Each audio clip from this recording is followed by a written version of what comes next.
Okay, welcome everyone. We are here to cast the division semifinals for B Southeast. Holowife Gaming Catgirls taking on amateur opponents tonight, and I have Salvaje joining me as my co-caster. The pleasure is all mine. I love having you on. How are you doing tonight, Salvaje?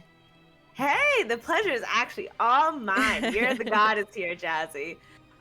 Feeling good tonight. Excited to see another fun Division B game and have a good time. Looks like the teams are ready to go into this, so let's not keep them waiting too much longer. We'll quickly run over those map selections for those of you wondering what's going on there, and then we'll hop into game number 1.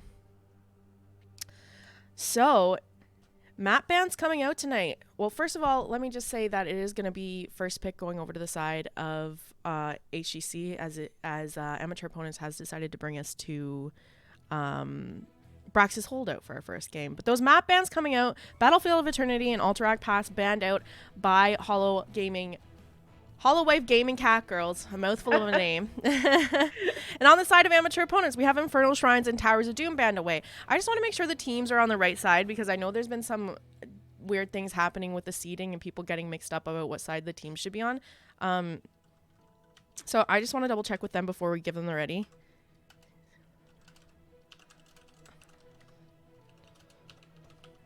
But other than that, okay, then we're ready to go in the game. They're ready to go. They're hype.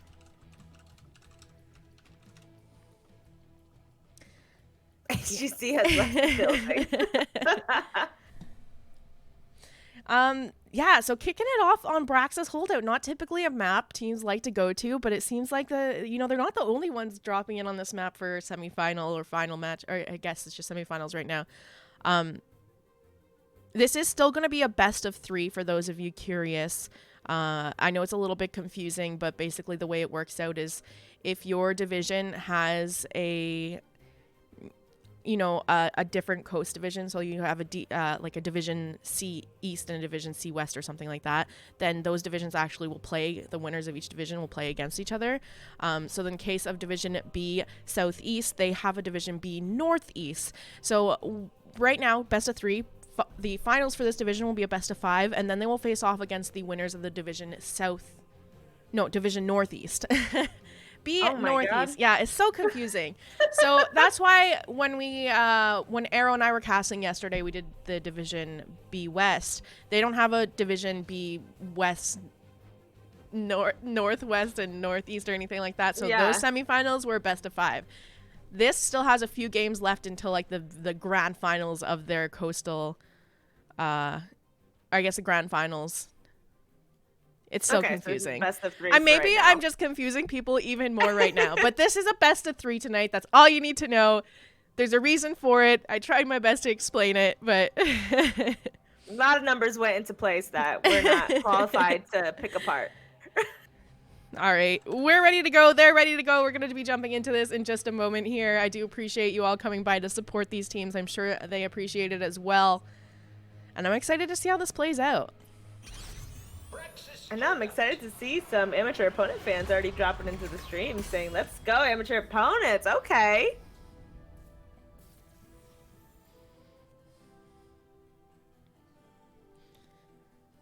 If you are speaking, you're muted for me. I am not saying anything right now. Okay, thank God. I was like, oh no. I was getting ready to write things down in my little notebook because there's the first band coming out from Holowife Gaming Catgirls, and it is going to be that Tassadar band. Yeah, they are wasting no time whatsoever. Brax's big old snowball map. We got 2 big mages. Lots of point denial with Tassadar and Chromie being banned out on either side. And May, more point denial being banned. I know there was some people talking about the other day how they really enjoy playing May on Brax's because you have that snow or the blizzard to drop down on the point. It's just a lot of point control for a tank on this map. Yeah, even though she lacks that initial hard CC, that blizzard, if it goes off all the way, it does end up stunning whoever's inside of it. And we do have Junkrat being banned. Even more zone control here. Yeah, this is pure banning out zone control, but Holowife Gaming Catgirls do end up getting Duke off. Huge point control, able to throw that silence down on the floor as well. So they really have a plan.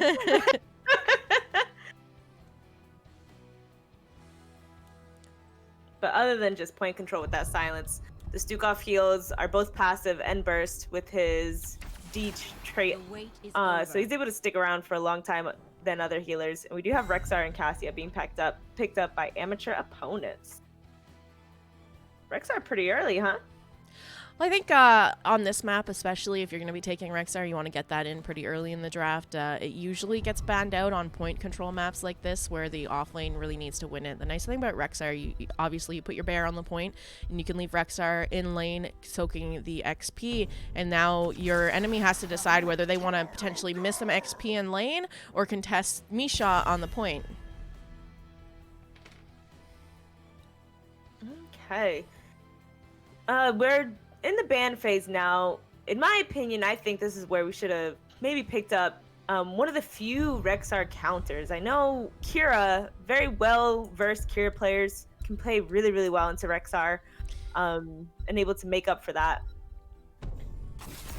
So we I was going to say, I think there are some easier things that you can also play into Rexar. Sonya can work pretty well. You watch for the when that bear stun goes out, and then you have a free just spin because it's not going to get interrupted. I've seen Sonya's go like full W build, and the range on it, you hit the bear and you're also hitting Misha, and then you just or you hit the Misha and you're also hitting Rexar, and then they just leap onto the Rexar once they're low enough after slamming them a bunch of times.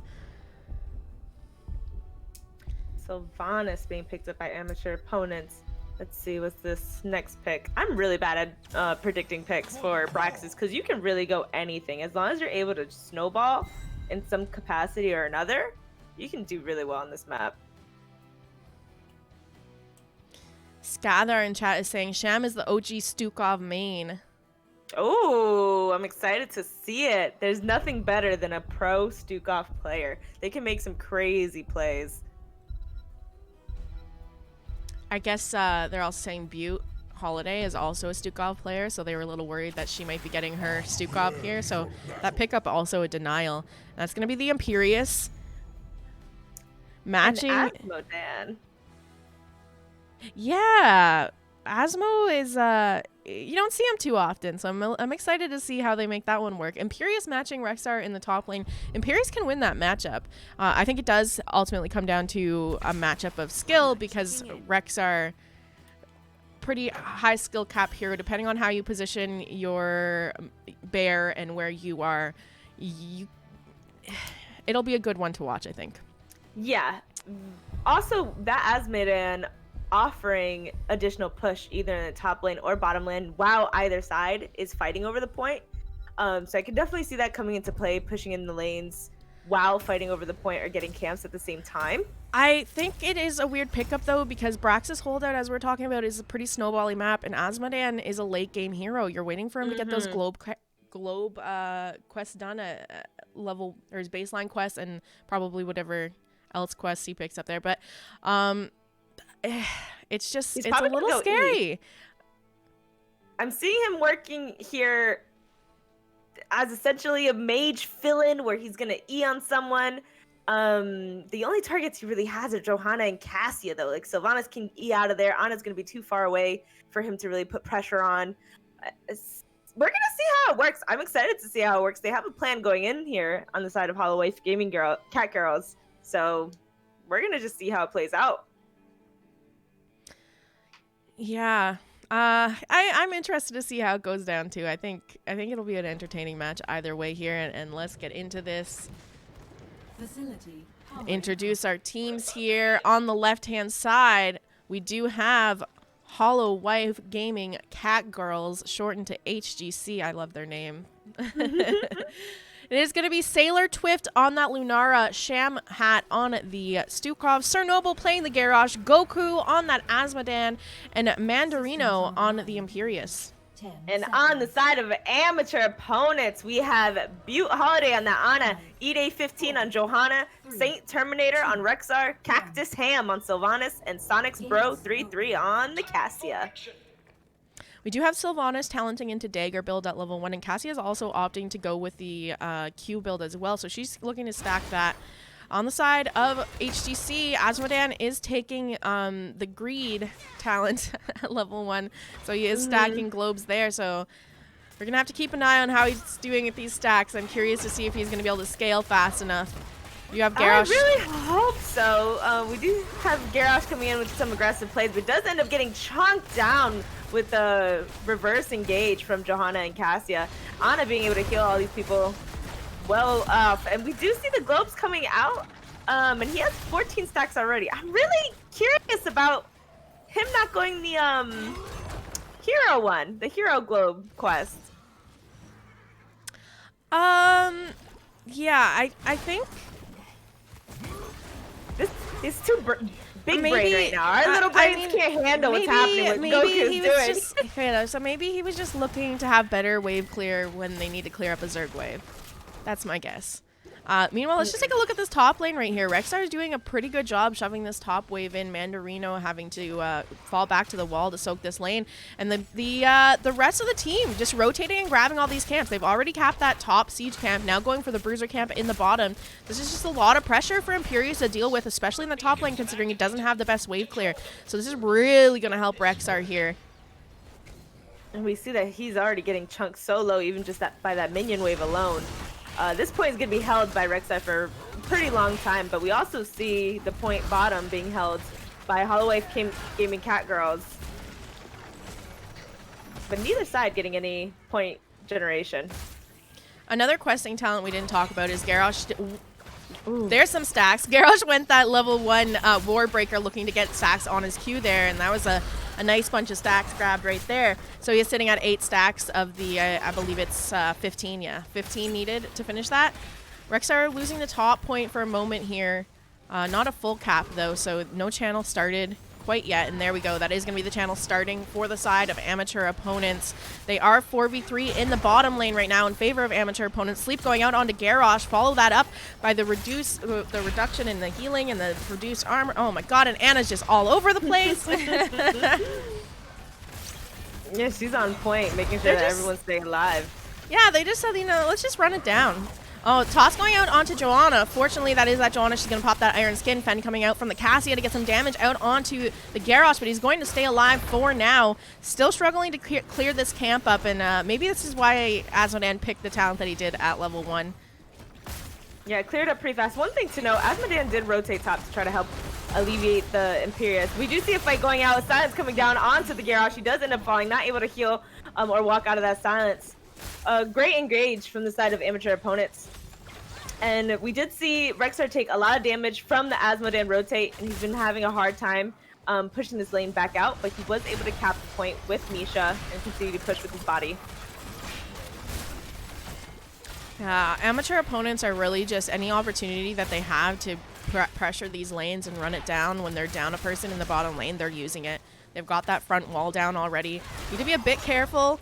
Garrosh has that toss, so you don't want to end up on the wrong side of the fort here. But this will be the first Zerg wave, 100% Zerg wave going over to the side of amateur opponents, and that is spawning in the top. Yeah, it's going to take quite a while for this to get cleared up.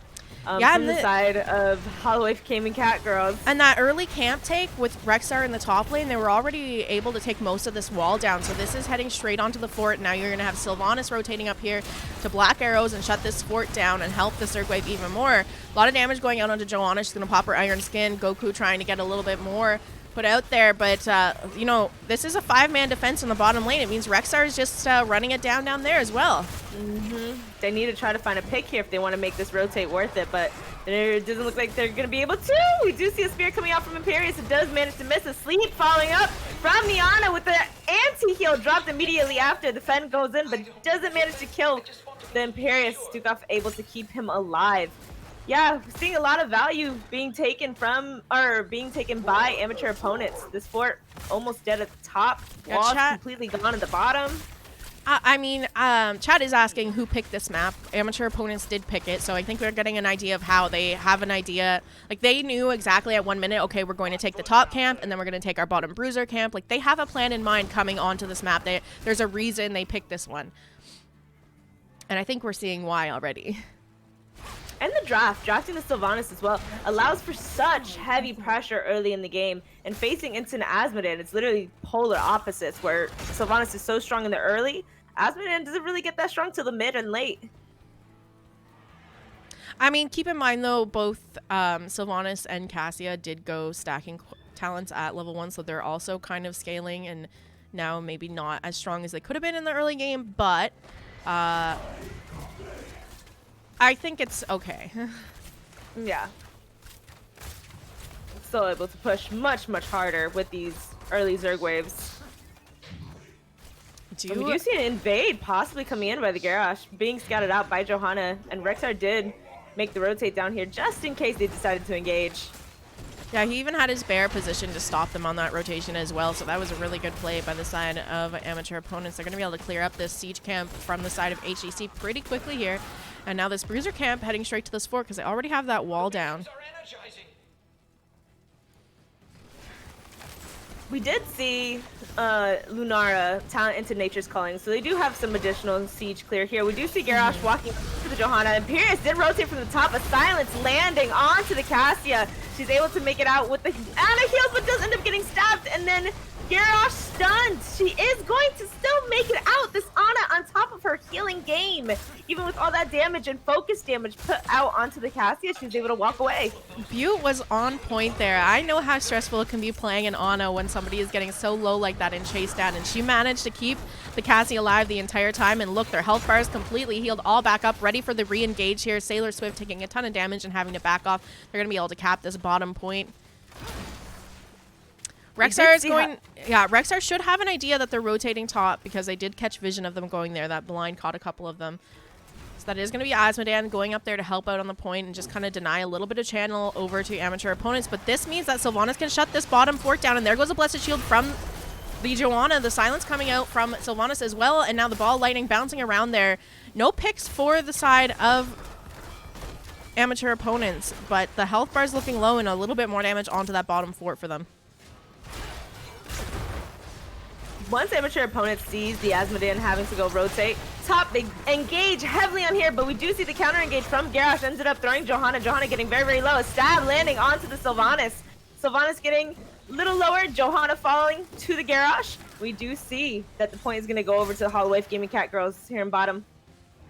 Now level 10's hit for HGC as well here. Leaping Strikes being picked up by the Lunara. It's actually going to be the Wrath of the Anguirus picked up by Imperius, which you don't typically see. Usually it's angelic armaments. So we're going to be seeing some kidnapping. Maybe a kidnap into a toss, or a toss into a kidnap, and just send them halfway across the map. I think they're recognizing here how strong the Ana is when she's uncontested from anything. So I'm seeing this kidnapping all going to be mainly focused onto either the Cassia, Sylvanas, or Johanna, but we do see a stun coming out from Misha onto the Imperius. Johanna following up with the W on Garrosh and Imperius. Garrosh throwing his Imperius away to safety. A silence comes down. A spear does come out from Imperius, does end up missing, and he does end up falling for it from Sylvanas. Wow, the Misha engage, and then Garrosh saved Imperius, and they just try to get the kill, and it just didn't happen. Imperius ended up falling at the end of that. Yeah, quite a few ults there used on the side of amateur opponents. The Blessed Shield went out to start that engage. We do have the Nano Boost down as well as Ball Lightning on the Cassia. So that's going to be down for the next bit. Meanwhile, on the side of HGC, all of their ults are up and available here. And we see that amateur opponents has an idea that they are on this camp and thinking about engaging on it. We do see the Rexar rotate coming down, Misha coming in at an aggressive point, but we see a stab landing onto the Cassia, but a sleep immediately following after. Sir Noble getting very, very low, does end up falling. Sailor's Swift ends up killing the Sylvanas, and Imperius ends up falling soon after to the Cassia. Cassia just throwing out a ton of damage. These sleeps have been on point.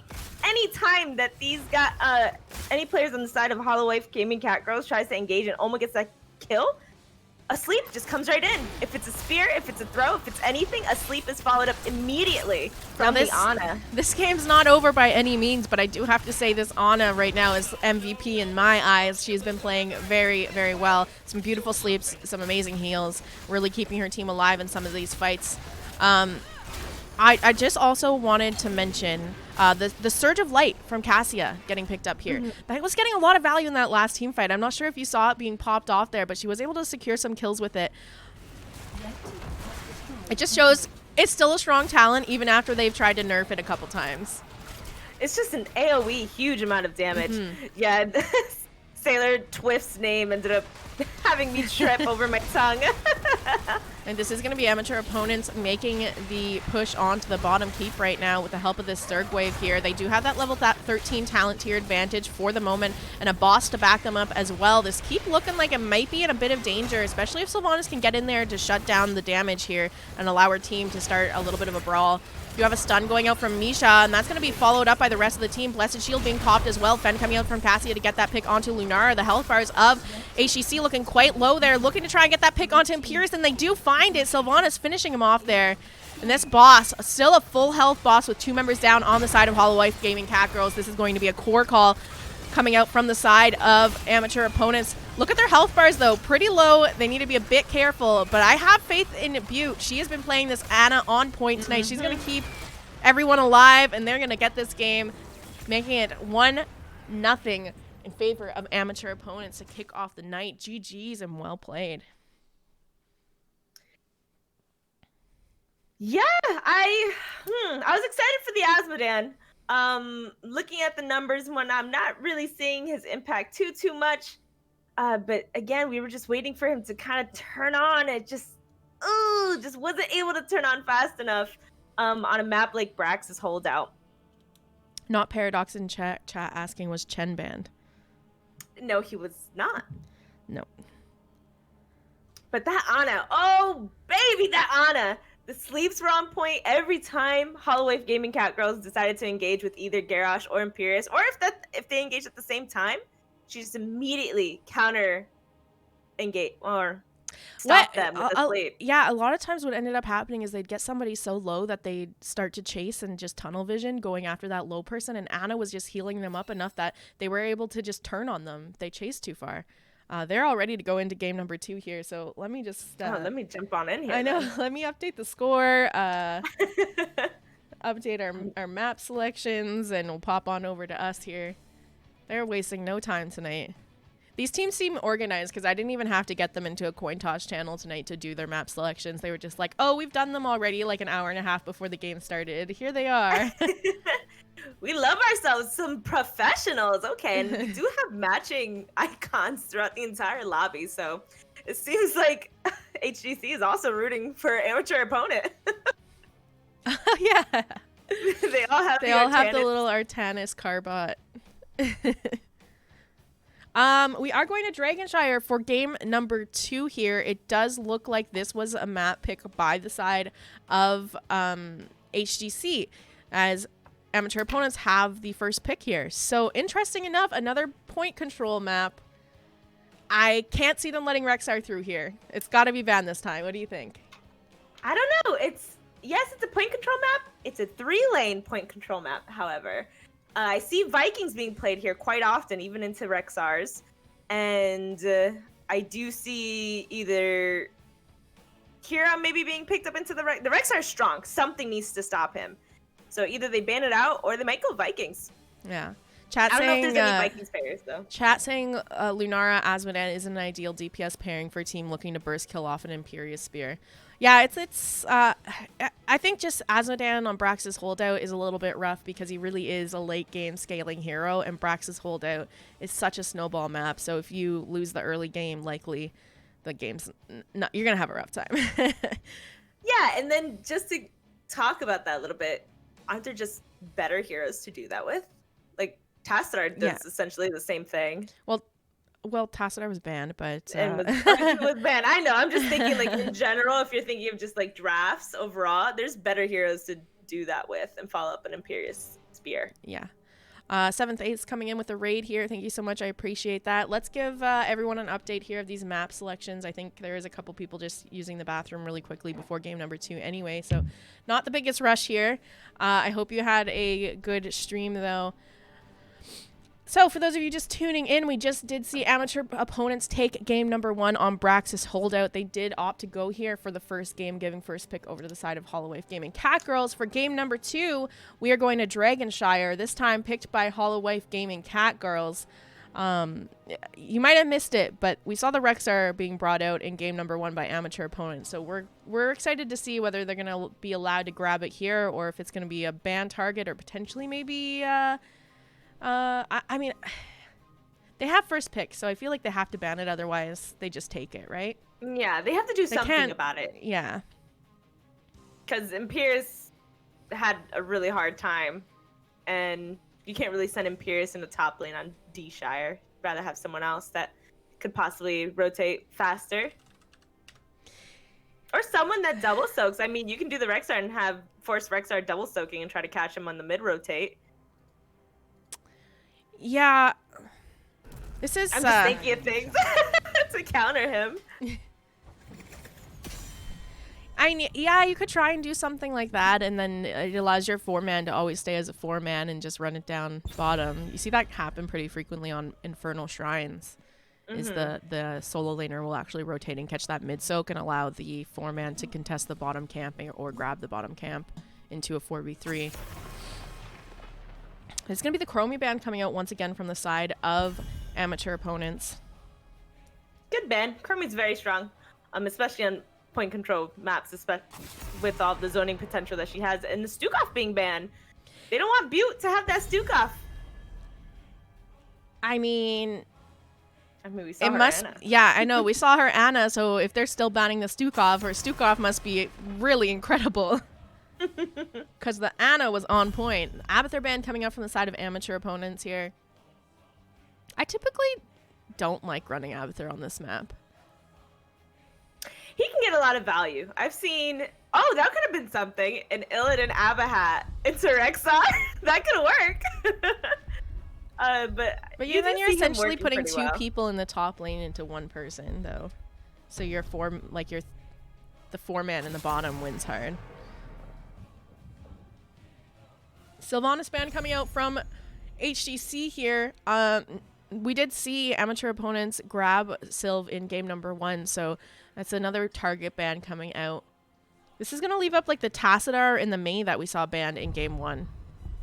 I was just thinking about that as well. Seeing maybe if one of them are going to be picked up here. The wait is over. But we have Cassia first picked here. Cassia extremely strong. We saw the value that she got from Surge of Light over and over and over again. And she put out the damage numbers for sure. Whoops. It's my fault.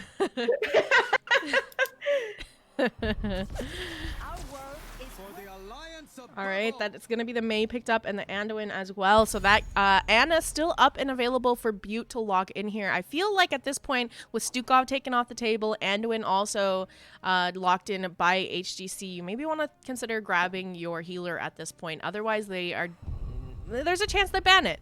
Like a big chance. I'm surprised Brightwing is being uncontested between these two teams. But we do have Anna being picked up by Boot Holiday and that Tassadar coming out on Cactus Ham.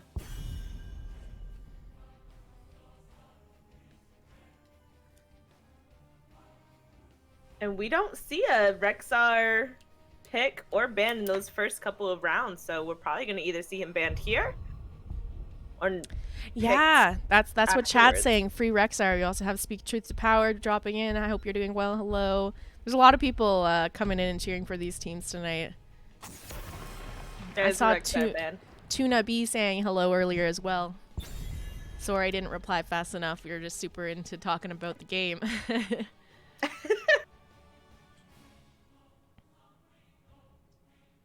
Yeah, you called it. They got rid of that Rexar. They said, no thanks. We don't feel like countering it. Yeah, I mean... Just get off the table. I'm almost surprised that amateur opponents didn't lock in the Rexar over the Tassadar, but they did ban Tassadar in game number 1, so maybe they're really thinking, like, we would much rather have Tassadar than a Rexar on our team going into this game. That is going to be the Sonya being picked up here by HEC. This was another hero that was banned in the first game. But now allowed through and picked up. Definitely did their research on both sides, realizing the strengths on either side of the teams and either picking it and denying it or banning it altogether. Yeah, I'm wondering if the Abathur is something that Holowife Gaming Catgirls have ran specifically on Dragonshire for that ban to come out, because we did see the Chromie and Junkrat ban in game number 1. And this time they let the Sonya through, so they did pick it up. So I'm wondering if they felt like they had to ban Abathur because of something that HGC has done on the past on this map. Yeah, it must be. I have seen Abathur just in general work. We do have a Dahaka and a Diablo being picked up by amateur opponents. Dahaka into Sonya. How do you feel about that matchup? It's definitely a tricky matchup pre-level 7, but once you have that cooldown reduction on the stun for Dahaka at level 7, it can definitely help you because you have something to interrupt her spinning. Until then, it's a little bit difficult of a matchup to win. And then past then, it really relies on you making sure that you can hit those tongues. Oh. Okay. Ooh. This is a lot of melee. Yeah, 3 melee all the time, and then Greymane is half melee. Yeah, but you know it's what? really to kill that Diablo. Oh, go ahead. I have been seeing a lot of teams making double bruiser work, though. Like, this isn't the first team, and it probably won't be the last team to pick up double bruiser lately. Now, I would have rather maybe it paired with a true range damage, but maybe having that Greymane that can sit and range poke for a little bit and dive in to finish those kills will work here. And I think, too, you know, especially on the side of amateur opponents, their tank isn't really a tank that does well into a lot of dive. He's more a tank that likes to dive himself. So it might work out okay here because they don't really have a lot to lock down the members just diving their backline Ana and stuff. Yeah, that's what I was thinking as well. Prepare for combat. I as a little bit different as a draft is, I think that it could actually work for them here. Holowife Gaming, Catgirls on the left-hand side here. Goku on that Greymane. Mandarino on the Sonya. Sir Noble playing the Greymane. Shamhat on the Anduin. And Sailor Swift on Melthiel. Ready to take on amateur opponents. Yes, and on the side of amateur opponents, we have Butte Holiday and that wonderful Ana once again. Cactus Ham on Tassadar, E-Day 15 on Diablo, Saint Terminator on Dahaka, and Sonic's Bro 3-3 on that Cassia one more time. You have a lot of stacking talents picked here over on the side of amateur opponents. Tassadar going with the static charge at level 1. Dahaka is also taking tissue regeneration, so he's looking for those globes. And Cassia talenting into Thunderstroke, so looking to stack her Q. And of course, Diablo just has his baseline souls he's looking for. We did see that Holowife Gaming Catgirls did have 3 rotate bottom immediately with Mathiel hanging out mid. So I see that Mathiel has on the pale horse here, so he's going to be rotating through these lanes like crazy and possibly rotating top to try to alleviate the pressure from Sonya by damaging that Dahaka and try to get a kill maybe. I'm not going to be surprised if we see amateur opponents ready to get on their camps right away. They did such a good job of it in game number 1. It really seems like they keep an eye on those things. It is going to be Melthiel starting a camp up, though, for HGC first here. Well, we see Mathiel on the Siege camp, but we also see Anduin and Greymane on the Bruiser camp at the bottom there. So they are getting 2 camps at the same time here versus amateur opponents going straight for that Siege only. Yeah, I'm actually a little bit surprised here because we saw amateur opponents just be on top of camps in the early game on Braxis here. But again, this is a map that Holowife Gaming Catgirls have picked, so maybe they have a little bit better of a strategy and idea of how they want to play this early game than amateur opponents do. And it's a great strategy because now they have all this heavy pressure from the get-go, already doing damage to that bottom tower here. And Anduin positioning on the point, getting ready to try to get that cap as soon as possible. We do see Sonya getting that cap almost immediately as well. Yeah, the only thing is Melthiel has rotated up to the top lane to look to get a pick on the Dahaka, which means I feel like they could have got a little bit more value out of these camps, a little bit more siege done with these camps. Ooh. But maybe they're going to get that pick up top here. Dahaka having to pop his essence. He is looking to run through a bush, maybe get a little bit more move speed here, but he is ultimately going to fall here, giving first blood over to the side of Holowife Gaming Catgirls. And meanwhile, they're not really winning the 4v3 down here. They're having a hard time pushing in. Well, it's because of all that pressure from the camps, too. The camps just beating down on them as well. But Sonya using her spear to interrupt the Dahaka dig, so that's why he ended up getting stuck there and ended up falling to both of them because he couldn't dig anymore. He is going to burrow top, though, and is back in lane to catch the soak there. I don't think he missed too much XP off the minion waves, and he is looking to cap back that top point right now. Meanwhile, in the bottom, this is a 4v3 once again, because look at Sonya and Malthael. I'm just going to pop here quick and pop back bottom because there's a bit of fight going on. Goku almost getting picked off here. Hello? HGC, where was this kind of stuff in game number 1? They like their bigger maps. They don't like those 2-lane maps. Yeah. But yeah, Malthael successfully stealing the bruiser camp from amateur opponents, and now Dahaka's got 2 camps to have to take care of if no one comes and helps him. We do see Butte Holiday making that rotate to try to help him. The only reason that this strategy is working so well for them too is because when they've left it as a 4v3 in the bottom lane, the side of HGC has still been able to kind of hold their own down there. I mean, right now it's a 3v3 because Anna had to go help top a little bit. I am worried here. Diablo's going to peel the Sonya here, but it does look like Cassia is the target.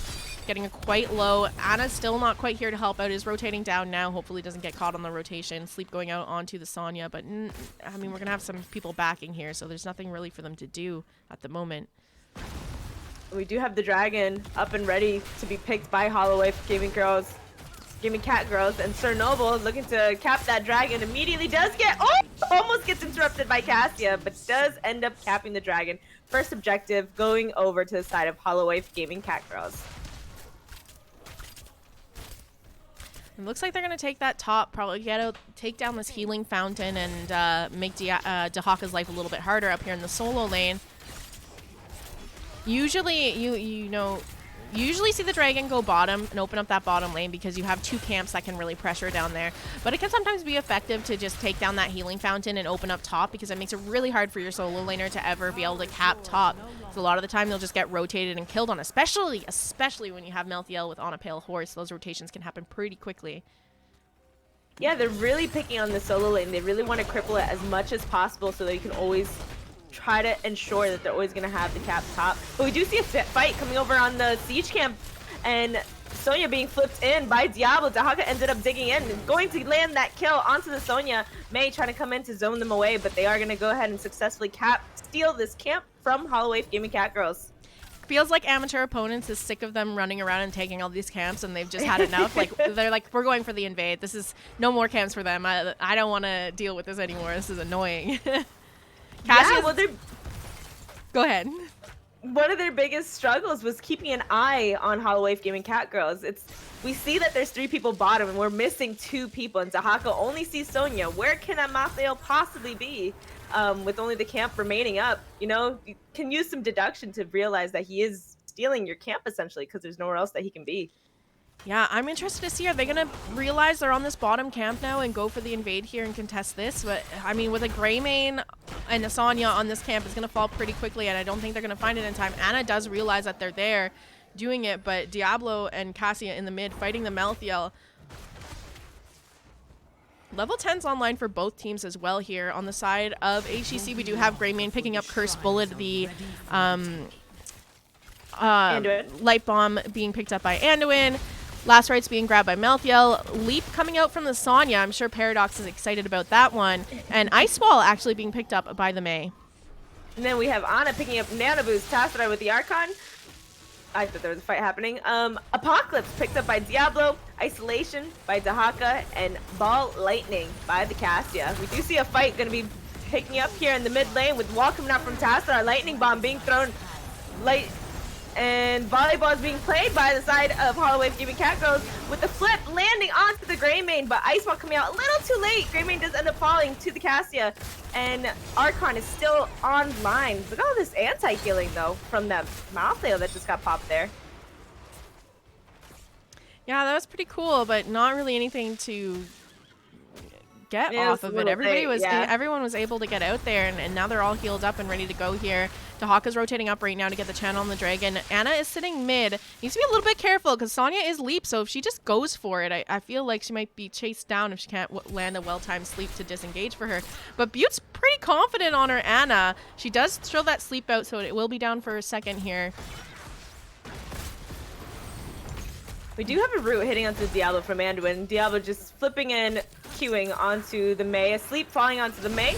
They're getting ready for another combo. May does end up having to pop her G and getting into safety. Fen coming out from Cassia. Ball lightning being thrown. Does only land on 2 members of the side of HGC, and they do end up walking away. Sonya here in a very scary spot. Curse bullet being popped onto the Diablo, and Goku just trying to walk away at this point. And here's the APOC combo, but the Gladiator's medallion being used here to deny that. Now Diablo in a bit of trouble. Last Right's coming out. They get the pick onto Diablo. Sonya spinning to win in the background. Cassia getting caught out of position here, and she's going to fall as well. Diablo has his souls and does spawn back in right away, but Cassia down for another 24 seconds. That APOC was exciting. Unfortunately, he got pushed back. That weird animation that Diablo does. It felt a little greedy to me to be diving underneath 2 towers there. Yeah. You know. I can see what he was going for though, but Greymane did get that weird animation where he got pushed back instead of just queued into. I don't know if you saw that. So he wasn't able to E him. And we do see Anna here in a very scary spot. On top of that though, the Gladiator's medallion was used anyway, so even if it had been he would have been perfectly, he would have been fine. He did try to get the flip onto Sailor Swift instead though immediately. But unfortunately just didn't work out there. So this Dragon going over to the side of Holowife Gaming Catgirls, and it does look like this time they are bringing it down to the bottom lane. I'm going to start the siege down here. There is a bruiser camp from amateur opponents pushing top right now, so Malthael is up there to help clear that up. And it looks like it's going to be Greymane and Sonya just deciding to go with the mid siege while they have to defend the Dragon bottom. Yeah, since they can't have their entire team here ready to siege, but we do see Beau Holiday stepping a little bit. Fen coming out from the Cassia. Dahaka rotating from behind, trying to get that pick onto the Greymane. Greymane does end up getting stunned by Diablo and falling to the ball lightning from Cassia. Great pick on the side Surge of Light too opponents. coming out there to secure that kill. Was that Surge of Light or ball lightning that killed him? I don't know what ultimately got the last hit there, but they were both going off at the same time. Ooh, that kick. Yeah, a lot of just, you know, the resources of HGC being split all over the map right now with this Dragon. It's not really playing out in their favor. A little bit of damage onto that mid fort, a little bit of damage onto that bottom fort. They managed to get the wall. Here's a flip coming out from Diablo here. Sailor Swift managing to come out. Ice Wall used by May, but it didn't catch any of the members here. And this is a 5v4 for the moment in the bottom lane as Greymane's just coming back up now. And I'm not sure if he's... looked like he was eyeing going top, and then is like, is there stuff going on bottom? But he is going to go up and take that bruiser camp over on the side of HGC with Sonya rotating into that top lane again. So the siege camp over on the side of HGC also getting picked up, but amateur opponents going for that neutral bruiser camp in the bottom here.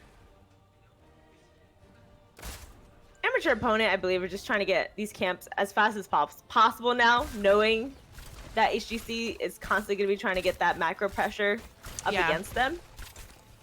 So now they're keeping an eye on everything.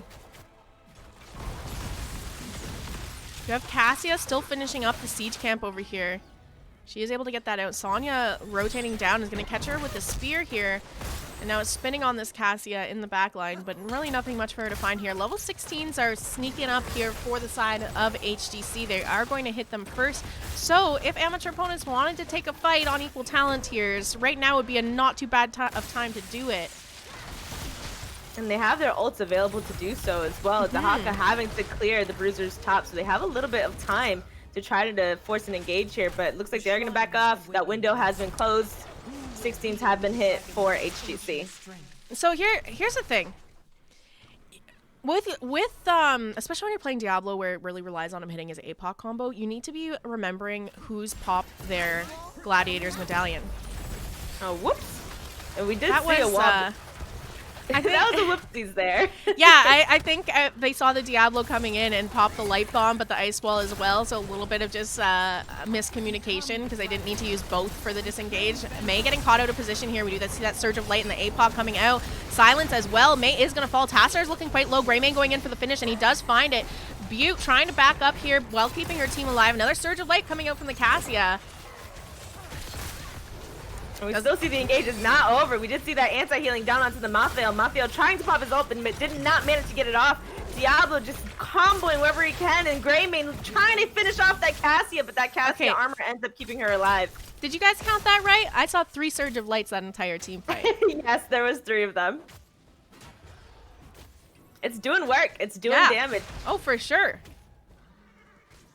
Does look like with 3 members down right now, amateur opponents getting in position to get the channel on this dragon. We do have Anna kind of rotating with the Dahaka top to provide a little bit of help to him. It is up and available to channel. Cassia trying to go for it, but interrupt coming out from the Sonya here. And we also have Anduin for backup as well. Their health bar is looking quite low. Stun coming out onto the Sonya here. Did have a sleep try to go out, but it didn't quite work out. Light bomb being popped here, as well as a ball lightning from Cassia. That's a lot of damage onto Sonya. She's going to have to hearth here, but Dragon not able to be channeled anymore as Mei has capped this bottom altar. They were able to stall that for a pretty long time, but we do see Diablo comboing the Mei and now switching over to the Malthael. Ice Wall does end up getting popped, capturing the Tassadar within it. And Dahaka did end up digging in, taking the bullet from Greymane with Diablo stunned and taking some tower damage there. And we do see Malthael getting ready to re-engage onto this fight. Diablo stunning the Greymane into the wall, very far stunned. Greymane getting stunned by the Apocalypse following up, and he is going to fall to the Diablo. We do see Cassie and Tassadar trying to do as much damage as they can to the Sonya, with Mei getting caught out here by the Tassadar wall. We do see Last Rites landing onto the Ana, receiving that kill. What? Teleport back from Malthael, followed up with the Anduin Leap of Faith. We do see Sir Noble a little bit far ahead. Malthael re-engaging onto the Diablo, knowing that he gets that % damage, and he can heal right back off of it. Light bomb being dropped onto the Malthael, landing on 3 members on the side. An amateur opponent with another kill onto the Cassia. Malthael isn't done yet. He's being dragged into the tower with Dahaka backing up. Oh, what a turn. That fight was so long and looked like it was going to the side of amateur opponent, but Malthael able to come on and re-engage in there. That stun by Diablo, that surprised me. I didn't think that was going to connect. Me neither. That was a really far stun. I was like, who's hacking? Tassadar are going to cap that bottom Siege Giant camp right now. Maze around to kind of help clear it out and stall it a bit. That bottom fort looking quite low, but I'm not going to be surprised if they make a play to get the mid fort first and then maybe rotate and finish off bottom. Or and even just siege right down mid as well. Yeah, they can get these keep walls if they decided to, but does look like they're gonna go ahead and get that bottom fort and then siege up bottom wall. We do see the power and the health pools that offer the advantage for HGC. Like, as much damage as amateur opponents are doing with those light surges and whatnot, the Bruisers are just so tanky. We do see that the drag comes out onto the Greymane, pulls him all the way back. He gets killed almost immediately by Cassia, with Cassia chasing down Anduin. A re-engage happening onto the Mei, but she does end up falling as well, with only Anduin escaping with his life there. Yet no, chat has like pretty much hit the nail on the head there, saying that is any fight that goes on long will favor the team with Sonya and Malthael because they have such great self-sustain in these fights. Oh, Sonya trying to leap out of there, but unfortunately doesn't quite make it, but she has that spear that's going to pull no matter what, so second escape on top of that to get her out. She does manage to survive for now. Diablo trying to go in and still get her back into the fight, but she is able to back out and get out of here. 2 members down on the side of HGC, though. This means a camp invade coming out from amateur opponents. I would love to see them get some structures while they have people dead here. They have nothing right now. We do see that 20s have come online for amateur opponents, so they have a small window here. We see okay, Hellgate was popped to reduce that travel time, essentially. Yeah, I feel like they have those picks. They need to be getting structures down at this point. Right now, they're just rotating and getting camps. You see them getting the bottom camp. Dahaka's getting the top camp right now. But they should be getting forts and keeps and pushing and opening up this map up. Especially they should push with this camp instead of letting it get cleared for free. Yeah, they're getting 0 value out of doing these camps while there's people dead. And we do see Mei trying to go in for that Ana, but View Holiday, fairly confident, just walks away. Lazy Diablo, chat says. Exactly. He was about to get there a little bit faster. And we do see the power of clear coming from HGC. They have these lanes unlocked. They have catapults in every single lane, pushing it in. So we need to try to see if they can get a fight here from the side of amateur opponent. Maybe under this bruiser, they have that spell shield to their advantage. We do see a sleep coming out onto 2 members of HGC. Anduin having to use his leap of faith onto the Mei to try to save her. APOC being popped here does land on the Mei when she was trying to E out of there. Her D does end up popping eventually, and then we see the Sonya leap landing on 3 members of the team of amateur opponents. Icewalk coming out a little too late and does end up capturing 4 members of the team.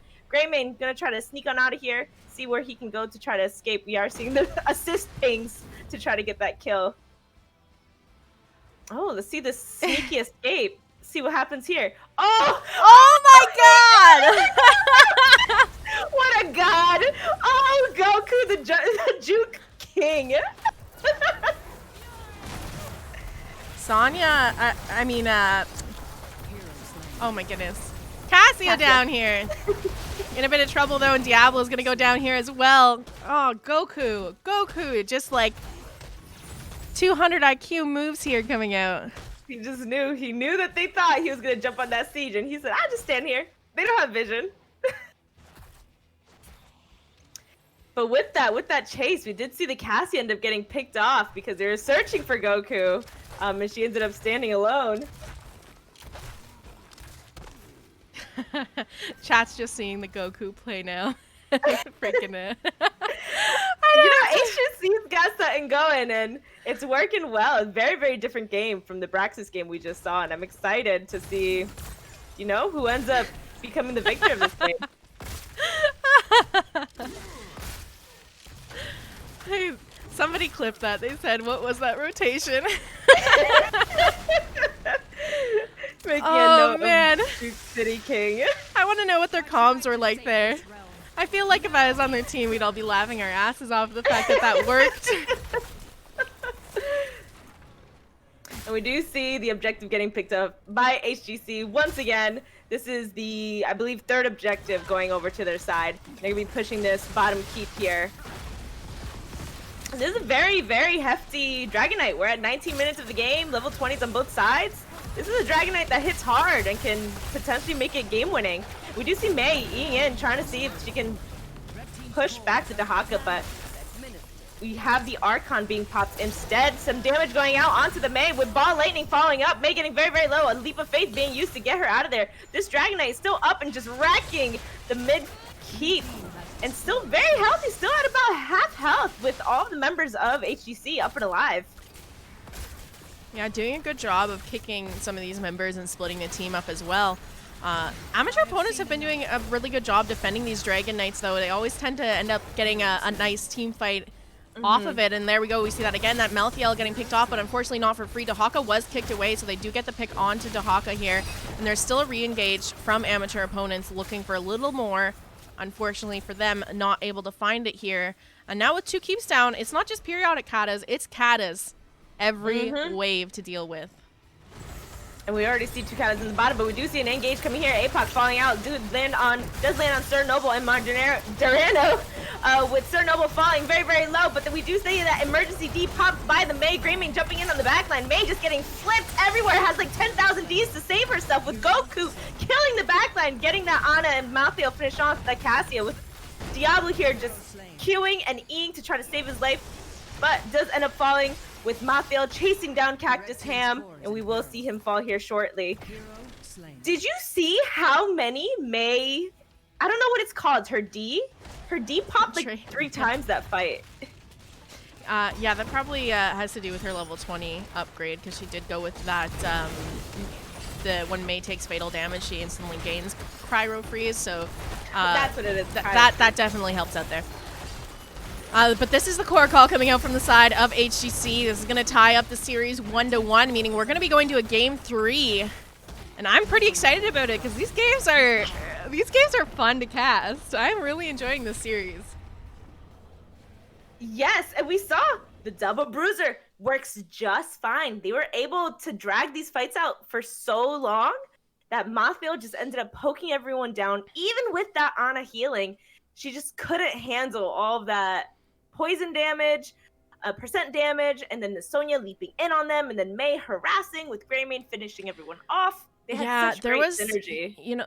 There was a lot of times in this game that we saw Greymane just say, you know what, I don't care about what's going on in this team fight. I'm jumping on Ana, and I'm just going to stick on her the entire time, and she was left with no help. She was just getting chased down by Greymane all game.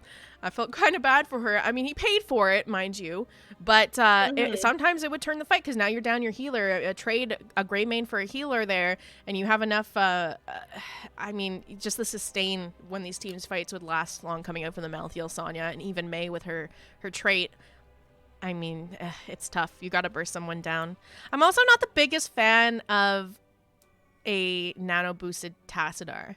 I think there's a lot of other mages that get way more value out of a nano boost than Tassadar does. Maybe if he had gone. Doesn't his abilities do like? Doesn't his auto attacks reduce spell armor when he's in Archon, and then his abilities do more damage? I was gonna say maybe if he had gone Black Hole, it could have been a little bit nicer. And I think also Black Hole would have provided their team with some disengage because there was a lot of times where Tass was in the back line trying to help Anna, but he had nothing. Like he couldn't do anything to help her. Yeah, I think that was their biggest flaws. Yeah, just leaving Anna. No one can really help her. I mean, you have Dahaka Tongue, you have Dahaka Pressure, and then Diablo's only engaged essentially. Peeling Diablos don't exist in this day and age. They only go in, they don't come out. All right, well, the lobby is up and available here for this next game. Okay. These teams feel like they have a strategy and they like know exactly, okay, we lost, we're going to this map right away. There's no time wasting setting up these lobbies tonight. Let me update our score really quickly and these map selections, and I'll give you guys a rundown of how we got where we're going. We are going to Tomb of the Spider Queen for the last game of the evening. This one picked by HGC, meaning first pick is going over to the side of amateur opponents. Okay, so this was picked by HGC. Okay, so they gave up map pick for first pick. All right, let's pop over and check out these map selections really quick before we jump in for those of you who might have missed what's going on here. Game number 1 played on Braxis Holdout, picked by amateur opponents and won there as well. Game number 2, we went to Dragonshire, this time picked by HGC. They also grabbed the win there. So if they stick with this trend, this map being picked by HGC, maybe they're going to get the win here. Yeah. Chat saying Jazz got them stockings up already. Well, I started as soon as November hit. I started and I was streaming. There's people in chat going, "You got a fireplace? Where are your stockings?" So that following weekend, I decorated my entire thing. Okay, I have here. I don't have the lights on. Everything. I should have turned the lights on, but I'll pop over. My entire like above my fireplace here is like little Christmas trees and a like fresh cut Christmas tree sign and a wreath and all kinds of lights also that you can't really see. There's lights all through all of it. I just have them turned off. I start decorating on Black Friday. As soon as Thanksgiving's over and after Black Friday, that's when I'm going to decorate. Well, I'm Canadian, so Thanksgiving is a thing of the past. They're asking if casters are ready as well. All right. We'll let them know that we're ready. They're ready to go. They're like, casters? Let's go.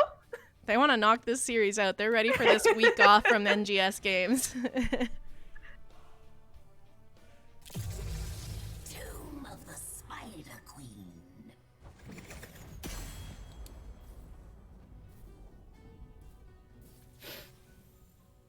Tomb. Lots of rotates. There's 2 camps, Bruisers and Siege at the bottom.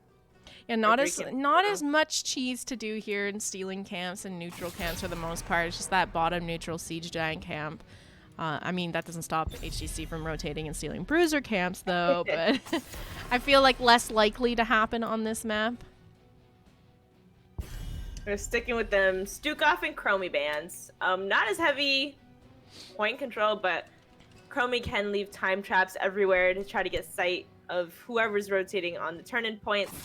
And then Stukov is Stukov. Yeah, Chromie Ban has been coming out every single match from the side of amateur opponents. So clearly something Holowife Gaming Catgirls plays well and they don't want to see tonight. And Cassia ban from amateur opponents. They're the ones that have been running the Cassia the whole time. Our world is worth fighting for. You're going to stick with that Mei pickup over on the side of HGC here. Going into game 3, worked out well for them in game number 1. They're going to try and run it again here and hopefully end up with the same results. I mean, if you're cheering for them. or if you're on their team. No bias here from the caster side. Anytime you're ready. Anna checking in. All right, Anna and Raynor getting picked up here. I love Raynor. I know you and Dax love were having a little Raynor. Raynor. What's the word I'm looking for? Fangirling over Maybe. him. I'm secretly a Raynor one trick. Don't let anyone know. I played Raynor for about, I think, 15 games straight and won them all. It was so epic. He's a good character. He's hard to play. A lot of his positioning has to be taken into account. If you have a Raynor that's slightly out of position, he's dead. So Junkrat being banned out once again by amateur opponents here. yeah. Junkrat and Chromie banned the entire time from amateur opponents. They do not like those heroes. I don't blame them for banning Junkrat here. Him setting up all his traps and having all that vision around these turn-in points is just such a headache to deal with. He can be Ragnarok such being an picked up by annoying- HGC. Oh, I'm so sorry. Yeah. She's just catching up okay. now. Yeah, sorry, I was thinking about Raynor. Well, they oh did- my god, you know? They did pick this map, right? So they must have a strategy, and I think we're already starting to see it with the Ragnaros pickup. He's pretty good hero here, because if you just molten core the mid keep, or the mid fort, you can help clear all the lanes from the range on it, because it's such a small map.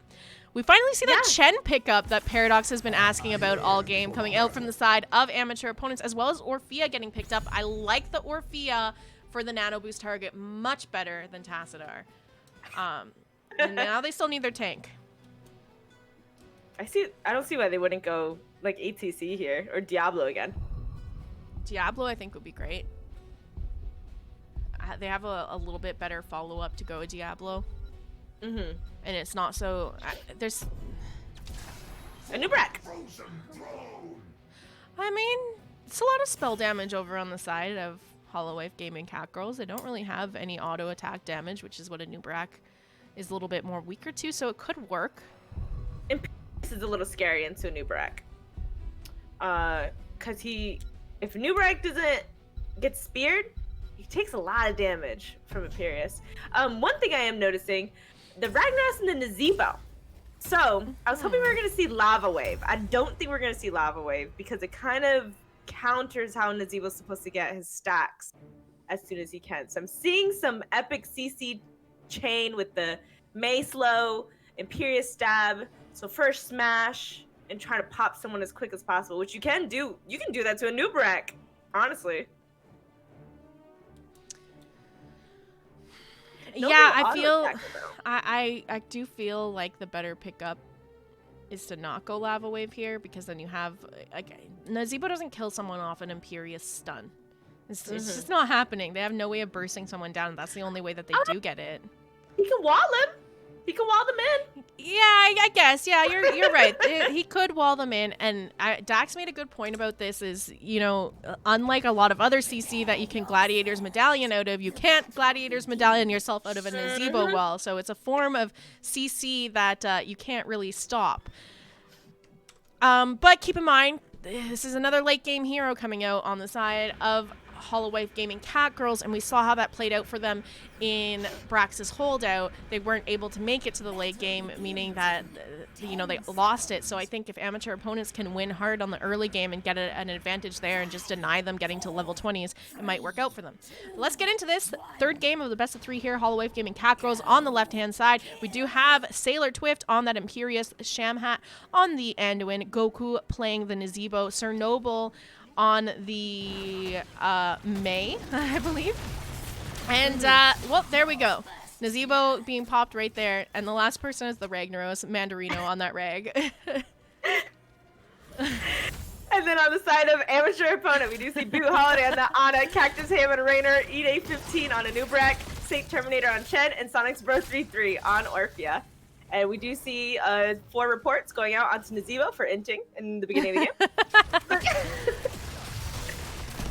Sailor Swift taking quite a bit of damage there. Just dodged that sleep being popped by Anna. I think it would have been in a bit of trouble if that had connected. We did see Gladiator's Medallion popped by Imperius as well, so that's another medallion out from the side of HGC. Yeah, if amateur opponents can keep up this early game, you know, they're looking pretty strong so far. If they can keep this up, I think it'll be good for them because it is just like if they can hit 20, I think HGC has a better chance of winning it. But if they can end this game pre-20, it'll definitely, or get, I guess I should say if they can get that early level lead and continue with it and end the game before 20, that's the best way it could work out for them here. And we do see amateur opponents pulling an HGC and sneaking Rainer down to that siege camp and capping that immediately. Ektar in chat says that face on Naziba has more deaths than voodoo ritual stacks.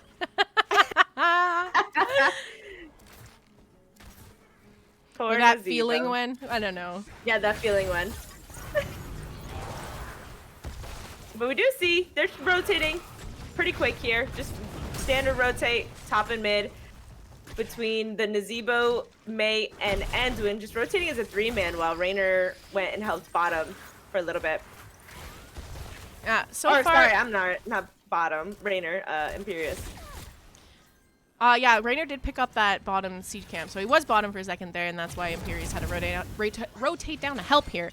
But so far, a little teeny tiny bit of XP lead over on the side of amateur opponents, but nothing too major here coming out. We do see the stun attempt by the Imperius, but it does not connect. Zombie wall coming out trying to catch the Anubarak, who fortunately for him can just go ahead and barrel roll right on, well, not barrel roll, but can roll right on out of there. We're stumbling over our words today, Jazzy. Man, it's because of these names. They're so long and confusing. I wanted to say burrow, but, you know, it came out as barrel. Barrel! It's the Chen. It's just messing with me, you know? Oh, we got a bunch of chatty catties in the all chat right now. And we do see the rotate from amateur opponents. A dive going in onto Sailor Swift. Immediately pulled out by an Anduin leap of faith. Anduin said, "No thanks, you're not feeding Lake Nazeebo. Come here." Enough gems here for turn-in over on the side of amateur opponents here. Butte going to drop her 6 in. They do get that pick in the bottom lane. Chen diving, but unfortunately Tower Shot's going to finish him off as well. And that's going to lose the turn-in there. That's a lot of gems that were just dropped over on the side of amateur opponents, unfortunately. So not really worth, I would say. And Nazeebo getting very low, almost got picked off as well. But now we see the power of this Chen. Just so you know, he got that pick while taking the fort damage and 2 towers at the time. Seventh Ace in chat, it says, do a burrow roll.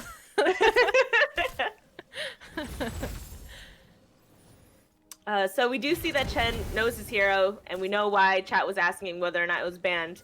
Because he's playing very confident on it. And I can see it doing very well later into this game.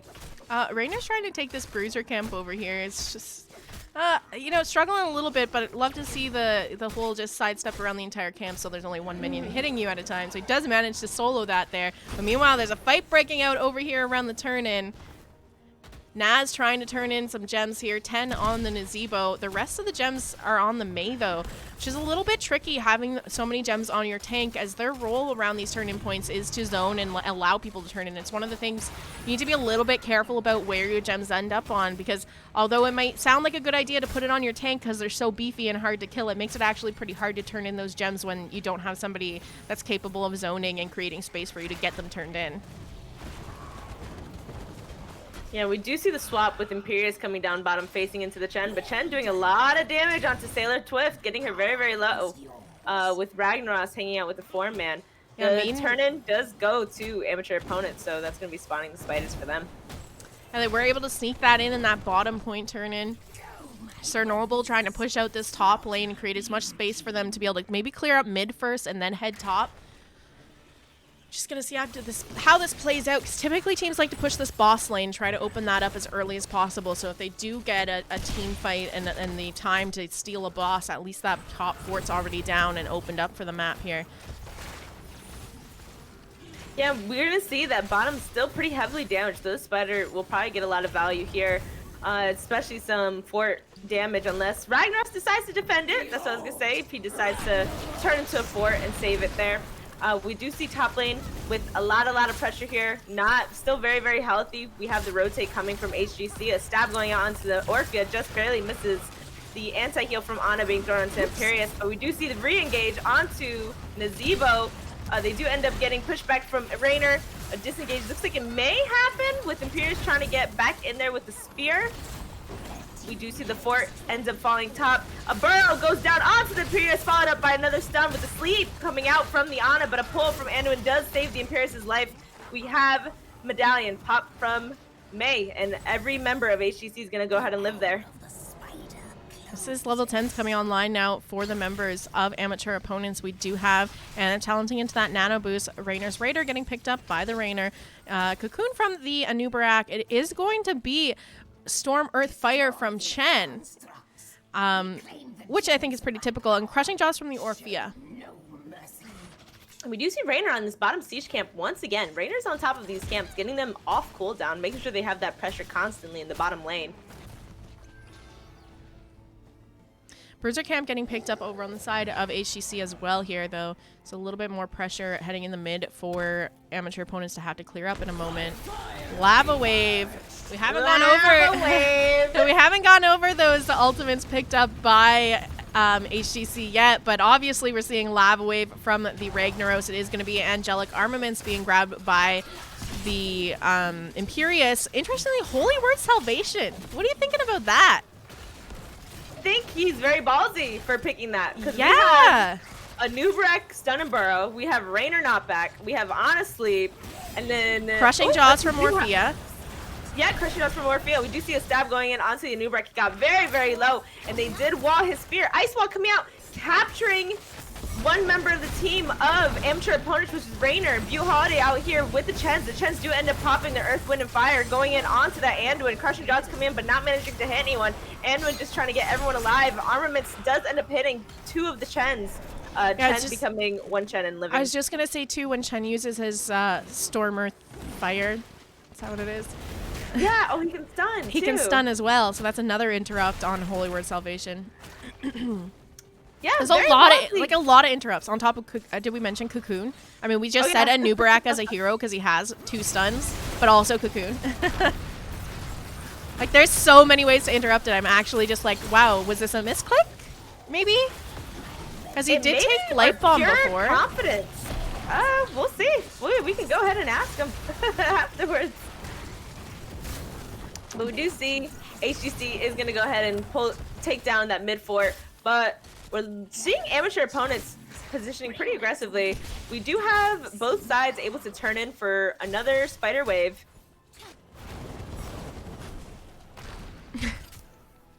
Interrupt coming out there from Butte onto the May there, trying to get the turn in. And as you said, turn in's up and available for both teams here. Anubarak is quite clearly trying to get some space here for his teammates to turn in. Sailor Swift going in for that stun onto Ana. And meanwhile, it is going to be Orphea chasing down this Nazebo. Leap of Faith coming out from Anduin to save him. And now Chen is rotating up to help in this fight here. Sir Noble getting quite low. Going to pop that trait on the May. Crushing Jaw coming out. That's going to connect onto 3 members of HGC. But it is the Chen that goes down, eating those tower shots. Cocoon coming out onto the Imperius to help disengage. That nano boost used on Orphea here. And now that zombie wall connecting onto Butte Holiday, she's looking to try and get out of there, but May is chasing her down. She is going to fall here as well. That's 2 members down over on the side of amateur opponents. And the chase is still on. And they're going for both the Orphea in the bottom lane and chasing down the Raynor still up in the mid. Orphea just managing to survive here with the help of her self-healing. Oh no! Naz was thinking, Naz was thinking he could maybe do a little sneaky flank in the back line there and get out, but unfortunately for him, it didn't work out that way. And Orphea was carrying 30 gems, now 33, so that they were very hungry for that kill. Those Nazebo walls, as you've been seeing, every time Imperius does stab, they just pop a Nazebo wall under. And even if it's a Nubarak and he has his burrow, he does take a lot of damage because of those spiders. Those spiders just chasing him down. There's a stun going out onto Imperius. Leap of Faith used by the Anduin to save him here. Man, that felt like a short cooldown on that.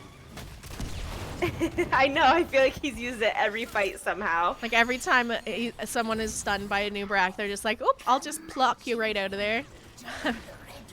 trying to say plop, pick you and plop. Oh The my opposite of goodness. eat is yoink. We do see a Yoink. stun going in. Spiders Spider- were managed to get turned in here by amateur opponents. So they are looking to run it down here in the mid for now. That top already opened up with the last spiders, but we do have Ragnaros able to pop his Molten Core. So this is going to really help defend the mid lane, even the bottom as well. He can pop some abilities down there to help clear out. And top as well, I should say. Mid, like, this is the thing. You can see the range. He can hit stuff. He can hit stuff all the way up in here. And he can also hit stuff down in here as well with that Molten Core. So that's the nice thing about having him on this map. And then on top of that, here's the lava wave coming out from him as well to help clear up these lanes. So they are going to manage to get that bottom fort, but mid stays alive for now. Top being cleared up by the Nazebo. The only issue with Lava Wave on this map that I find, it gets harder and harder to try to turn in because the gems end up falling so far behind the lanes because of Lava Wave. We do see that the Spider is able to push in pretty healthily alone. They are managing to do some damage onto this keep wall, and a lot of damage going out onto the Imperius, with all 5 members being from amateur opponents pushing down this bottom wall.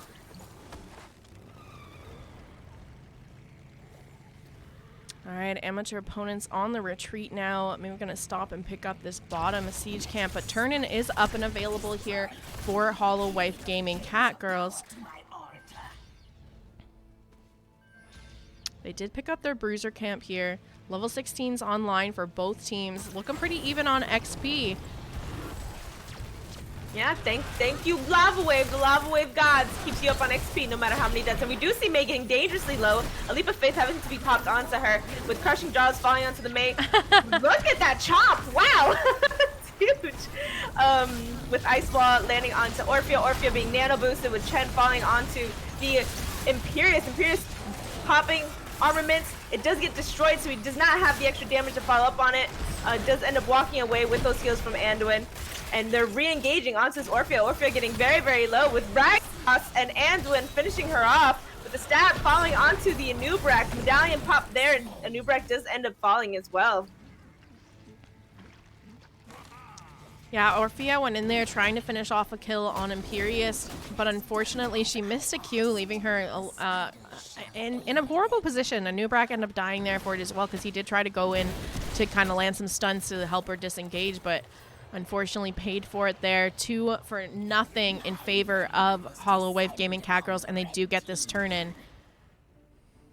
Top lane pushed pretty far back, so the Spider's going to be spawning at the keep wall. Yeah, same with bottom. That's pushed in pretty far as well. So this mid lane Spider, the only one that's far enough up, but they've already got the fort here. I don't think they're going to be heading straight for the keep with this one, although there is pings coming out, so maybe they're gonna try and do something with the keep and just hope that they can create enough distraction and space for the Spiders to just solo those top and bottom forts. Oh no! Oh, Chen does end up going in solo, but does end up falling, and Edward pulling off the full cast of his ultimate with an interrupt on every single player on the side of amateur opponents. We do see Ragnaros jumping into his fort, and he's going to do a ton of damage onto this keep. Sailor Twift is going to be going in, trying to find that next available pick, either on Anubrak or Orphea. And Nazebo just doing all this damage. They have so much pressure as well with the Ragnaros. The stab coming out onto the Rainer and the Ana, but Cocoon does come out onto the Mei, disengaging them and keeping the back line nice and healthy. I can't believe that Holy Word Salvation was able to have a full channel. Like, how? Naz sitting at 168 stacks, for those of you wondering. I saw some people asking in chat what was going on there. So he's almost finished out his stacks for the level 20 talent. We did see that these HGC did steal amateur opponents' bruiser camp. And they do realize that they're going to try turning in. So Anubrak coming straight in here, but a stab immediately coming out onto the Anubrak, immediately interrupted by Anubrak with falling back up with a burrow. Leap of Faith being pulled onto the Imperius. Armaments already has been spent and the shield is down. But a nice stab ends up falling onto Orphea. Rainer there pew-pewing away. No! Goes off!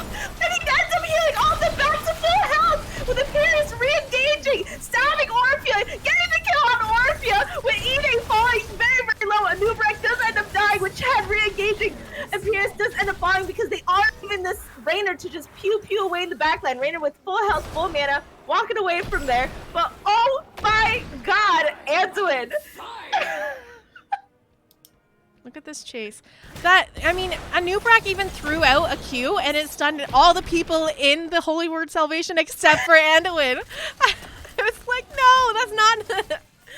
Oh, that sucks for the side of amateur opponents. I'm surprised we didn't see a core call. I think they were just really So hyped. distracted by the Chen there and chasing him down. I mean, they do manage a turn in, so they might be able to end with this with level 20s online for them. And they did leave that Rainer in the back line, shooting for quite a long time. He ended up bringing Imperius almost from a little over half health to 0 health simply by auto-attacking and not moving. So they need to keep a little bit of an eye on that Rainer so that doesn't happen again, because they could have had all 5 members here ready to push into the core and mid. But he will be spawning. That was the quest completed there by Nazebo to go that level 20 upgrade. So that's done. 181 stacks.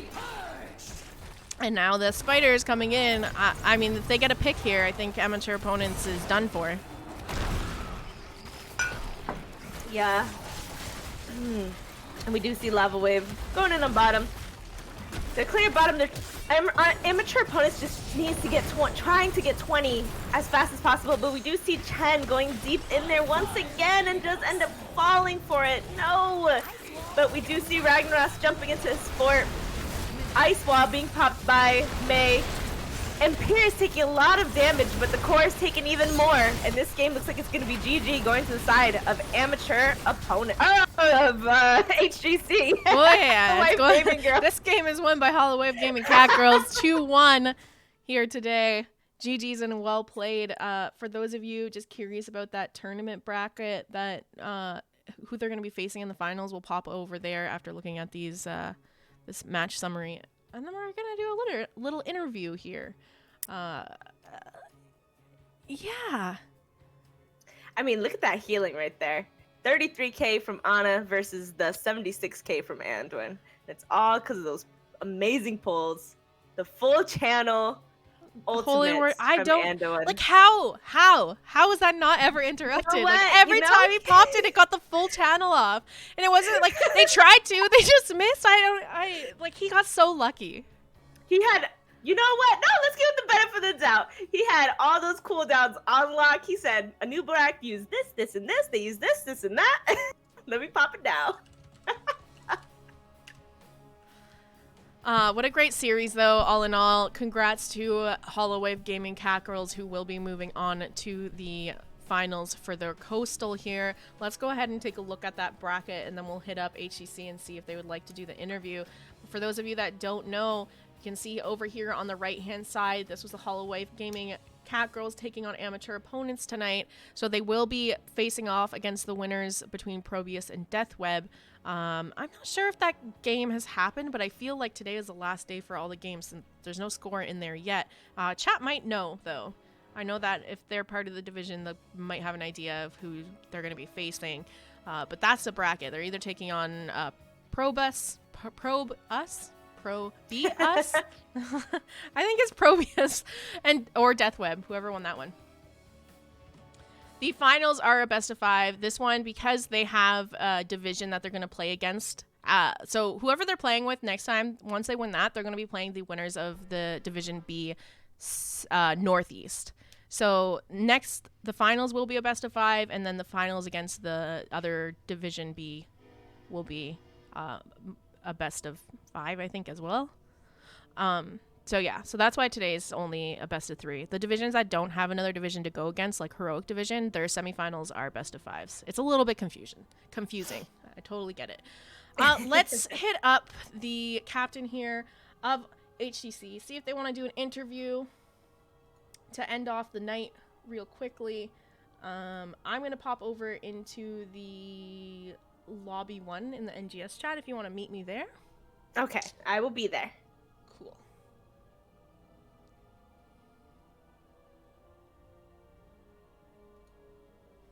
And we're going to miss Salvaje for just a second.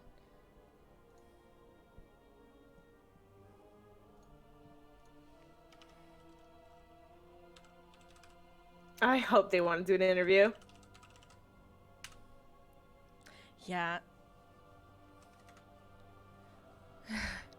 I'm excited to ask them. So are we.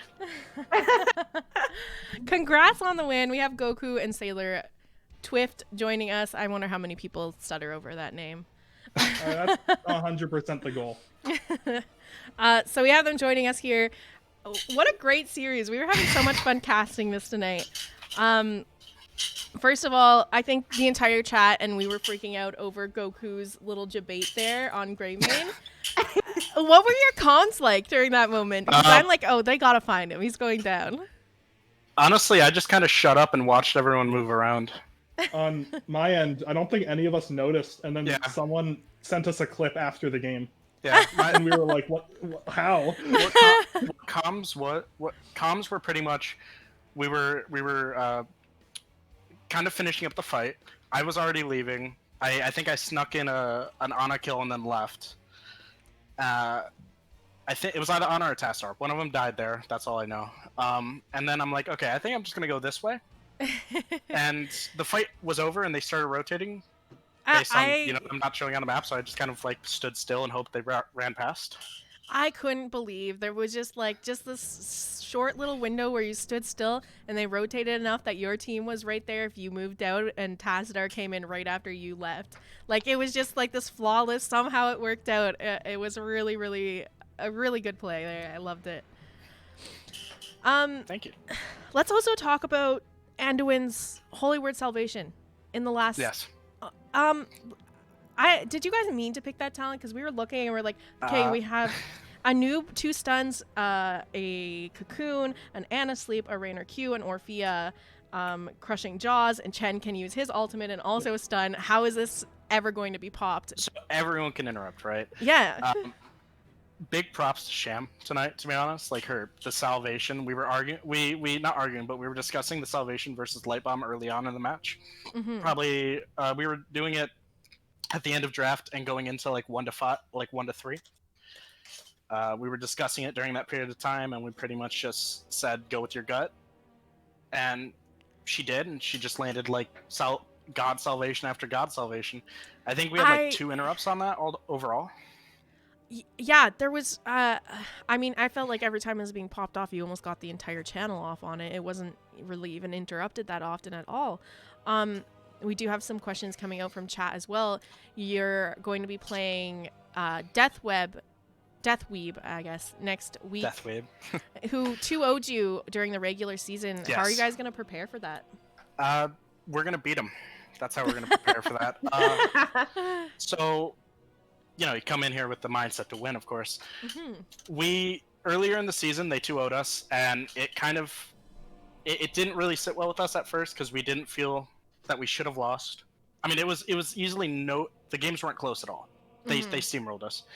We were also very, very well, much kind of getting the team together at the time. We had 2 new additions to the team, being Mandarino and Shamhat.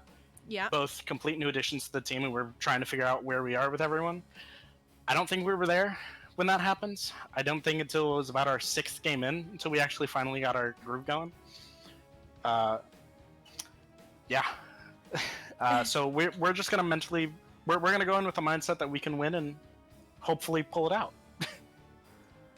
That's pretty much it. That and all the scrims and practice that we're gonna put in between here and then.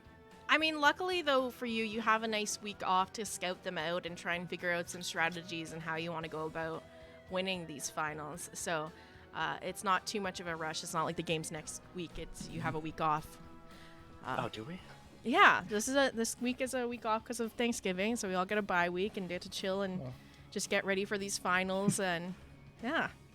The majority of our team is Canadian, so we've already had our Thanksgiving. Yeah, no, I am too. That's why people are like, you guys, you have your stockings up already. And I'm like, well, it's Thanksgiving is past for me, so I'm decorating for Christmas. On to the next holiday.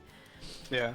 Let's talk about those map picks coming out tonight. You guys brought us to Dragonshire, and then you also picked the Tomb of the Spider Queen maps. We did not pick the Tomb. Oh. We did not. Oh, we were going to pick Tomb if they gave us map pick. Yeah, if they took first pick, we were going to take Tomb. What you saw tonight is what we planned for tonight. So let me hear a little bit why you did choose the map you did then. Okay. So for Tomb, we've been kind of scrimming it. We've scrimmed on the map a few times against certain teams. If they're listening, they kind of know who they are. And we were because one thing we noticed about amateur opponent is they tend they're the second team in the league in B Southeast with the highest with the longest game length average game length, that us leading that, of course. So all we thought was if we can get to late game we can win. Hyper late game, I guess. Yeah, the plan was to draft super late game heroes because we knew the games were gonna get to late game. That didn't happen on Braxis. Yeah. Braxis was a mistake. That but that was their map. We forgot. We thought about banning it. We decided against it. We panicked and drafted. It happens. Yeah, we actually had. Yeah, okay. I can't. You'll yell at me. Yeah. Don't reveal the strat we meant to play. Yell at me. But yeah, we had practiced Tomb and whatever other map we played. My memory is gone. Tomb, D-Shire. We practiced. Yeah, we practiced Tomb and D-Shire with the intention of taking those to the late game and drafting late game heroes on them. We wanted Chromie. Damn it. Yeah, they banned that out every single map, as well as the Junkrat. Who's the Junkrat and Chromie mains here? So I play the Chromie mostly. He plays the Junkrat mostly. We do swap on the Junkrat here and there based on draft. I haven't played Junkrat in a month. Stop banning it. Yeah, so it's yeah. But the Chromie was, we kind of expected the Chromie bans going into tonight because they banned it against us in the first when we faced them in the regular season, and I'm pretty sure that was just a scout. Like they scouted that a while back, and yeah, I mean no one wants to play into a Chromie. So we also saw them ban out the Abathur on Dragonshire. Yes. Have you guys ran Abathur, or have you run it on Dragonshire specifically? So it's funny, right?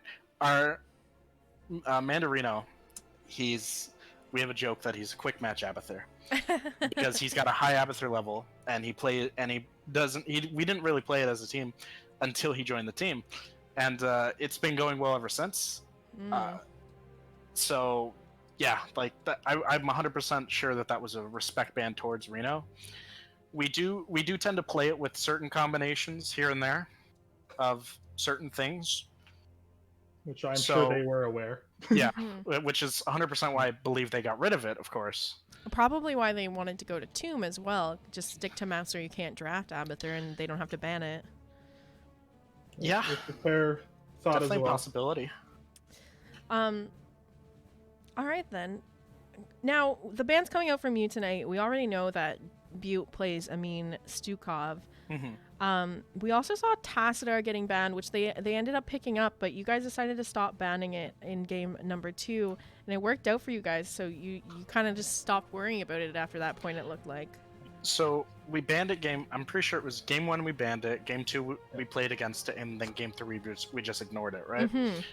So in game 1 we banned it. We went in with the idea that they pick Tassadar a lot, right? It's a comfort pick. Same with the Stukov. They enjoy playing those characters, so why give it to them? We had a plan set up. It didn't fall through. If you watch the draft, it didn't fall through, and I don't think it changes the outcome of the game anyways. Pretty sure we still lose that, but at the same time, game 2 came around. We played into it. We felt more confident into it, and then game 3 we just we wanted to just go with the plan we had set up in the scrum. All right. Now, the double bruiser comp is something I've seen quite a few teams play around with, and it's worked quite successfully here. Have you guys been practicing running double bruiser? You guys are doing some pretty cheeky things with camp invades and steals behind their back, especially when you have such good heroes for soloing camps. Can you talk a little bit about that? So the Malthael invade on the bruiser camp. I thought I kind of want to invade their camp, and then I did it. I didn't really get any approval to do it. I just sort of thought there are 4 people bottom. The Haka can't come here. That wasn't really something we practiced. We have practiced the 4-man Malthael. We ended up being a bit more of a 4-man Sonya that game. But we were switching to view what worked. I would go rotate up because I have a faster rotation than Sonya, and I would double soak if that was what we needed. But I would show up, to the team fights while Sonya was soaking in. No, we were looking for a fight. It was a unique strategy, and I think it really caught them off guard because you guys were running all over the place, and they didn't know who was where and what they were looking at for fights. If they took them, which person was going to be in the fight. So, a lot going on in that game, and it was really entertaining to cast. Do you have some questions you want to throw out, Salvaje? Not questions. You answered almost all of them. I was crossing off every one of my questions, and you just answered them all or asked them all.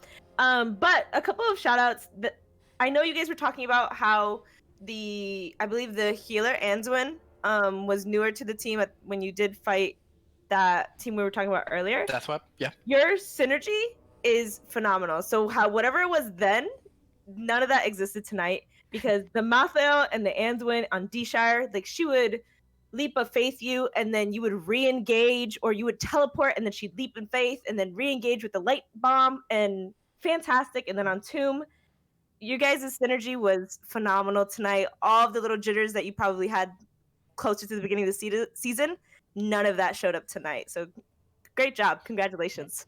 Thank I'd you. like to say none of that is synergy. Sham hat carries us every game. Yeah.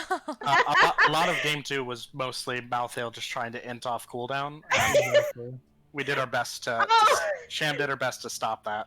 So, how many reports did that Nazebo get in game 3? Oh, At least 5 from our team.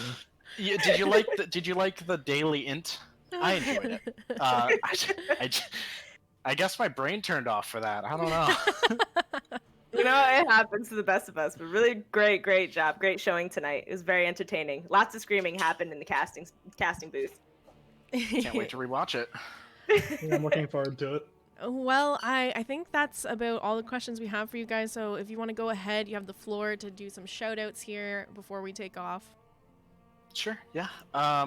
First of all, thank you guys for casting our game tonight. Very, very cool. Appreciate it. Yeah, no problem. Aw. Shout out to amateur opponents. We kind of looked at them as our hardest team this season. We didn't really have anything planned for them too much, so big shout out to them. They gave us probably the hardest series that we could ever hope for. Shout out to, I guess, Sham and Reno for being able to, make it work on the team. And yeah, we're hoping to defeat Deathweb. Yeah, but we're confident in it. Yeah, I wish you the best of luck in your coastal finals. And if you win that, pass that as well.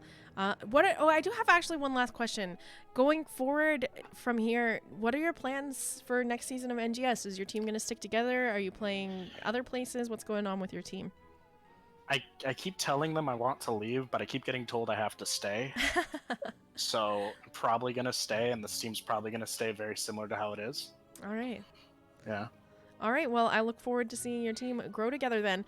Best of luck in those coastal finals. Definitely be keeping an eye on the outcome for your match there. And have yourselves a wonderful week. I think you guys all said you're Canadian, so you just have a normal week up there. But if you have any Americans on your team, a happy Thanksgiving to them. Yeah, thanks very much. Have a nice all night. right, have a wonderful Night. Have a good night. All right, let's get Salvaje back up here to end this off.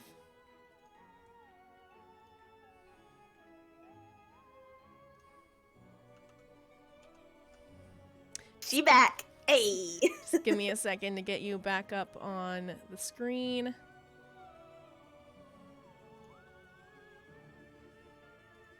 All right. Well, that's going to be it for us tonight. HTC taking the win 2-0 over amateur opponents, moving on to face the winners, Deathweb, in the Coastal Finals.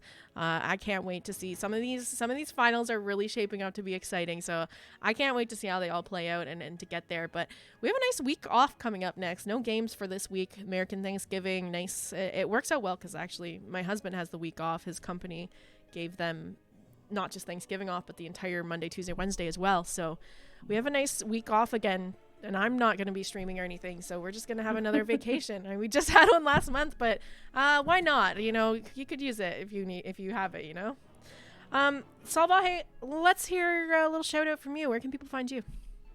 Hey, so you can find me at twitch.tv/Salvaje Gaming. I stream from Monday through Saturday every day, 9:30 p.m. to 12:30 a.m. Eastern Standard Time, with Heroes of the Storm, with Saturdays being my community day where I'll play Phasmophobia, Among Us, etc. And you can also find me on Twitter at Salvaje Gaming. And once in a while, you'll find me casting with Jazzalene or co-casting anywhere on NGS. Yes. Co-casting has been an early pickup, and I've been enjoying it very, very much. Yeah, I have been enjoying having you on as a co-caster. It's been a ton of fun. In terms of what's going on for me, as I already said, this week I'm having a week off. Even like my Friday is even going to be taken off this week. But I do want to just remind you guys, or even if some of you may not even know, but NGS is helping us out again with another Girls Gang Squad charity, and that's coming up December 12th at 12 p.m. Pacific. So we are going to be raising money for Marine Toys for Tots this time around to try and help some of those families that might be struggling to make ends meet for Christmas this year due to job loss and COVID. So if you guys are interested in coming out supporting that again is going to be December 12th at 12 p.m. Pacific. I'm also looking for a couple casters that to cast the first round games on their own channel and then right over the main channel for the charity tournament. So if you're interested in potentially being one of those casters to pick up one of the first round games so we can get all the games casted, please feel free to reach out to me. If you are a woman interested in participating, please DM either me or Slexia anywhere you can find us. That's Twitter, Twitch, Discord. Where else can people message me? Instagram? I don't really use that much, but sure, if you want to Instagram message me, that's fine too. And we'll get you invited to the Discord and set up to participate in the tournament. So again, December 12th, 12 p.m. Pacific, to raise money for Marine Toys for Tots. I hope you guys will all come out and watch that. The last charity event was a ton of fun. We ended up raising a little over $5,600 for BCRF. Yeah, and I'm really looking forward to this next one as well. So that's about it. I will see you guys not this week, but next week, the week after, for some more casts, hopefully. Until then, have yourselves a wonderful Thanksgiving. Thank you so much for tuning in to the games tonight. I'm sure the teams appreciate it, and I do as well. And continue to stay safe out there. All right, good night, guys. Whoop, whoop. Have a great night.